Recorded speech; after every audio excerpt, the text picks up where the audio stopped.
Bien, mesdames et messieurs, dans quelques instants, nous allons donc nous envoler pour Saint-Martin, Saint-Barthélemy, où nous passerons la journée, la nuit, avant de revenir demain matin ici en Guadeloupe pour aller auprès des victimes et faire le point avec les élus. Je suis ici avec 3 ministres du gouvernement, d'abord pour dire toute la solidarité de la communauté nationale après ce qui s'est passé, après l'ouragan Irma, et dire que c'est toute la France et toute la nation qui est aux côtés de celles et ceux qui ont tout perdu, ont parfois perdu leurs proches, aux côtés des victimes, bien sûr, et de leurs familles, et aux côtés de celles et ceux qui sont aujourd'hui dans le dénuement, dans l'angoisse, dans une grande fatigue.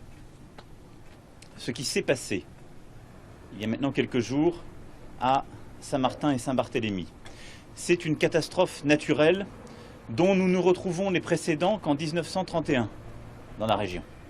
C'est-à-dire quelque chose d'inédit, profondément, qu'on ne peut comparer avec aucun autre événement météorologique connu dans les dernières décennies.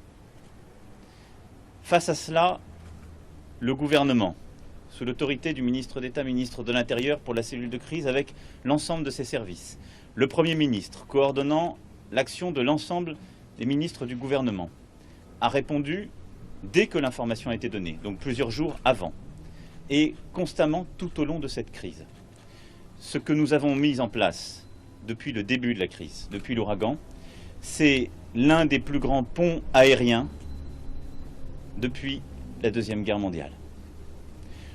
Au moment où je vous parle, il y a 1900 forces de l'ordre et forces armées à Saint-Martin pour sécuriser l'île. Et ce sont chaque jour plusieurs moyens conséquents sur le plan justement des bateaux comme des avions et des hélicoptères qui font la liaison avec la Guadeloupe ou avec la métropole pour apporter ces nouvelles forces de projection, les moyens pour survivre et les éléments d'urgence. Je suis ici avec les ministres pour porter plusieurs messages. D'abord, un message de retour à la vie normale. C'est notre priorité absolue. L'ordre public, je viens de l'évoquer, les moyens sont là sous la coordination générale de gendarmerie, avec un retour à l'ordre public partout où nous avons connu des débordements inacceptables. Ce soir, je serai aux côtés de nos forces de l'ordre en patrouille pour m'en assurer. Ensuite, c'est évidemment l'accès à l'eau. C'est l'un des enjeux essentiels, l'une des grandes difficultés sur l'île. Nous avons une usine de désalinisation qui sera dans les prochains jours livrée grâce à une coopération avec nos amis espagnols. Plusieurs initiatives ont été prises qui nous permettront à partir du 20 d'avoir à nouveau de l'eau produite sur le territoire en quantité moins importante que ce qu'il y avait avant l'ouragan, mais ce qui permettra un retour progressif à la normale et nous y sommes très vigilants. C'est ensuite évidemment le déblaiement. Et là-dessus, l'ensemble des services de l'État seront mobilisés sous la coordination du général et avec l'implication de la collectivité territoriale qui, aux côtés de l'État, conduit un travail remarquable sous l'autorité du président Gibbs, avec l'implication du SMA, dont nous avons vu aujourd'hui les responsables. Nous allons accélérer et coordonner le déblaiement des rues, le déblaiement des maisons, le retour justement aux accès minimums aux infrastructures et la distribution d'alimentation et d'eau. Nous travaillons également pour que à la fois le téléphone et l'électricité soient restaurés. D'ici la fin de semaine, dans tous les points sensibles, l'électricité le sera. D'ores et déjà aujourd'hui, 50% des foyers ont retrouvé le téléphone et cela continuera à s'accélérer dans les prochains jours. Je viens de faire le point avec les responsables sur ces sujets. Et le retour à la vie normale, c'est aussi et surtout la santé et l'école. L'hôpital fonctionne avec des agents qui ont beaucoup de courage, qui sont profondément impliqués et qui souhaitent rester. Et aujourd'hui ont un fonctionnement absolument remarquable. Un dispensaire sera ajouté à cela et la coordination pour permettre un retour à la normale là aussi et l'implication de tous les professionnels libéraux du secteur sera assurée. La ministre aura une réunion de coordination tout à l'heure. Ensuite, sur l'école, parce que c'est ce qu'attendent nos concitoyens, il est indispensable là aussi que le retour à la normale se fasse au plus vite. Le ministre se rendra tout à l'heure, le recteur est sur place auprès des enseignants Dès le début de semaine prochaine, nous souhaitons pouvoir ouvrir, même pour quelques heures, des écoles. Aujourd'hui arriveront des tentes gonflables qui permettent d'enseigner.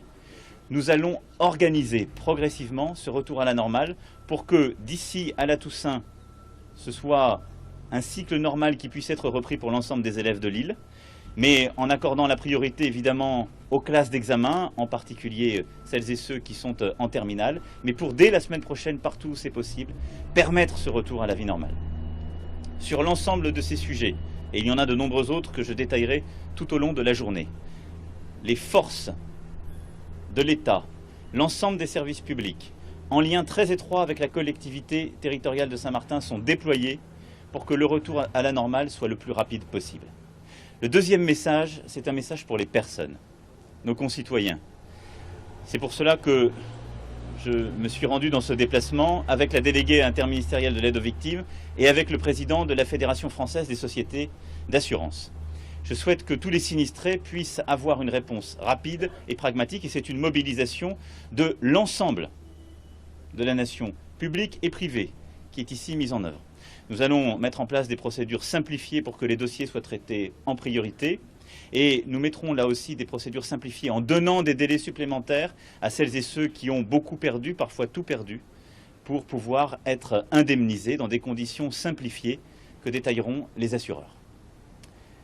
Parler des personnes, c'est aussi parler de la volonté qu'ont certains de quitter le territoire aujourd'hui de Saint-Martin pour rejoindre ou la Guadeloupe ou l'Hexagone pour souffler quelques jours ou quitter l'île. Nous allons organiser en lien très étroit avec la collectivité territoriale de Saint-Martin ces départs. D'ores et déjà aujourd'hui, il y a environ 2000 départs qui ont été effectués. Il faut que cela se passe en bon ordre, sans panique aucune. C'est la collectivité qui gère les listes d'attente. Nous allons tout faire pour qu'il puisse y avoir des systèmes d'attente qui se passent dans les meilleures conditions possibles pour les personnes. Air France est pleinement mobilisée et d'ores et déjà va mettre un vol supplémentaire à coût réduit aujourd'hui pour organiser ces départs. Ce sont parfois des départs de quelques jours pour souffler, retrouver ses proches, sortir d'un traumatisme. Et c'est avec beaucoup d'humanité que je veux que à la fois les services de l'État et de la collectivité territoriale puissent organiser ces mouvements. Pour les fonctionnaires, il est évident que leur place est dans l'île. Parce que nous avons besoin, plus encore aujourd'hui qu'hier, que l'État fonctionne, aide à repartir. Mais il est évident que pour les fonctionnaires vulnérables, ceux qui ont tout perdu, dont la famille est présente sur place avec des jeunes enfants ou qui sont fragilisés, nous organiserons dans le bon ordre leur départ avec un système de relève qui sera organisé depuis la Guadeloupe, la Martinique ou depuis l'Hexagone. Enfin, je suis là pour parler de reconstruction. Parce que le temps qui s'ouvre n'est pas seulement celui d'un retour à la vie normale. Après ce qui s'est passé, la vie n'est jamais totalement normale. Et donc, c'est reconstruire un avenir nouveau pour Saint-Martin. C'est cela ce que nous venons faire.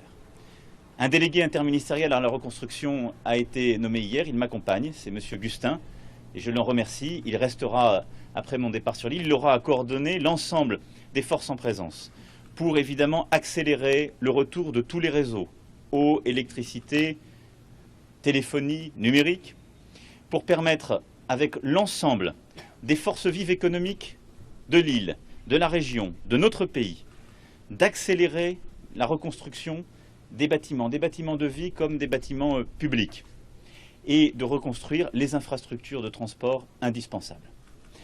Ce travail, il le conduira avec une volonté, construire avec toutes les femmes et les hommes de Saint-Martin leur avenir.